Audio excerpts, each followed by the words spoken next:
In September of 2023, I spent 23 days traveling around Europe. Here are some tips and secrets I learned about each city so you can prepare for your next trip or get more ideas about what the journey might be like. Paris. Oh my gosh, Paris is everything in the world. It's the most beautiful place I've ever been in my entire life. Spoiler alert for every other city that's going to be in this series, Paris is the most beautiful. It is like walking through the Aristocats. I am here today to tell you 4 secrets about Paris, really just travel tips, starting with the Eiffel Tower, La Tour Eiffel. Oh my gosh, the Eiffel Tower is the most magnificent thing in the entire world. I have been to a handful of other places. What comes to mind to compare it to is like Niagara Falls it's crazy and huge, and I'd say literal natural wonder. The Eiffel Tower is more impressive and more beautiful. Going to the Eiffel Tower is free and you can see it from so far around the park in the area surrounding the Eiffel Tower. When we went, they were still doing construction for the 2024 Olympics around it, so we didn't get to go right up to it. However, this is my tip about the Eiffel Tower. All around the Eiffel Tower, there are gardens and parks. And what was so beautiful to me was seeing just the Parisian citizens living their lives, and the Eiffel Tower just happened to be there. That was amazing. Seeing some guy just going for a run around the park, around the Eiffel Tower, I was like, that's amazing. That's what life is all about. You are so lucky. This is gorgeous. And so my tip about that is bring a blanket if you're able to, or something to sit on to be comfortable in the grass if you're irritated by grass, and maybe some snacks and probably a bottle of wine. Something tells me the French would have nothing against an open bottle of wine, and just sit and have a snack in front of the Eiffel Tower, and I think that would be a memory you would treasure for your entire life. Number 2, the Louvre park/area. Similar to my thoughts on the Eiffel Tower, not that it's the most beautiful thing in the world, but around the Louvre there's also these huge expansive gardens that you can walk through. The Louvre is expensive and you need to have a reservation to go in there, and I simply feel that you could be spending the same amount of time just seeing the beautiful gardens they've built around it, historic statues all throughout, just around the pyramid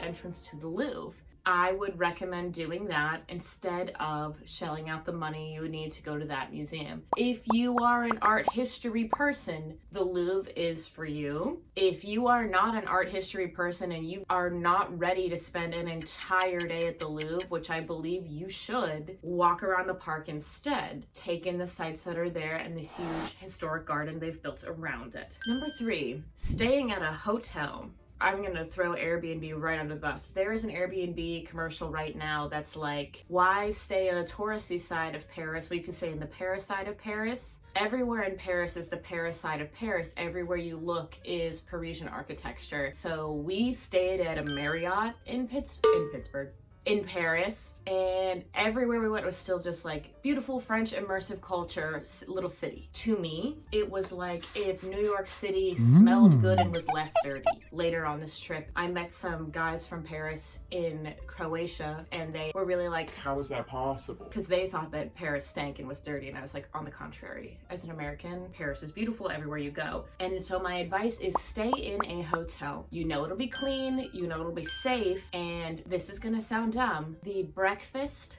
that was just complimentary was the best thing I ate the entire year. The croissants at the hotel breakfast, which I bet are somehow insanely mass produced and not special, and I bet if I was a real French person I would think those croissants were garbage. I ate as many of them as I possibly could every time we got to eat at that hotel. They're the best thing I've ever eaten. Top 3 best things in my entire life was just a Marriott hotel croissant in Paris, France. Finally, the Arc de Triomphe. It's another Paris landmark. It's another big structure. It's a historic structure. It's right in the middle of the Champs-Élysées, I believe, as well, right at the end of this road. My secret about the Arc de Triomphe is that it's not worth it and not that special. It is not super easy to get to. It just is a huge walking area right around it because everyone wants to go up and see it. It is in an extremely commercial district, so cars are going in and out. Like you couldn't just get dropped off right in front of it. Like we had to get dropped off like a block away because we took an Uber to it, not knowing. It's extremely packed. Tourists from all over the world are at this place, and it's not like the Eiffel Tower where there's so much space around it. You are shoulder to shoulder with all these other tourists, and it is to just see, like, you know, different names and family homes and the thing engraved in this big archway. It is a historic piece. However, I think you do get the same effect by seeing it from a distance. You might enjoy doing some window shopping on the Champs-Élysées more than you would going and sitting at one of the benches under the Arc de Triomphe. That's just me. If you want to be like, I'm sitting at this place where everyone in the world wants to go, then by all means. But if you just want to be able to say that you've seen the sights, I think this one, I wouldn't say it's skippable, but I would not bustle to do what you can to get over there. What's more, this area, of course, being a huge attraction in France, heavily guarded with security. Straight up, like, automatic weapons are near you with people that are just ready. Like, it's like... And then my bonus tip. This one is an overarching tip for any area you'd go to in Paris. This would stretch to other areas of France, but this is my tip for Paris. If you do not speak any French at all, in Paris, most of the people who are Parisian citizens also speak a good amount of English. Sorry if your main language is not English. I don't know how you made it this far in this video. But, you know, if you're going to get a table at a restaurant, or if you are going to check out somewhere, if you're going to be in a customer facing or you need help from an employee, a Parisian citizen, start your conversation by saying bonjour. Start by saying bonjour, even if you don't speak any French. It is customary to start all conversations with a greeting, and they'll say bonjour back, or they'll say bon matin, or whatever. They'll say greeting back, and then you can say, do you speak English?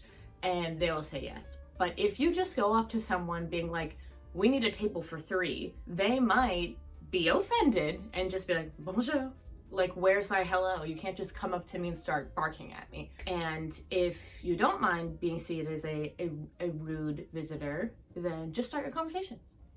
No problem. Those are my Parisian secrets, and I am so excited to share more with you in the next video when we talk about our next city. Here's a little sneak peek at what city that might be.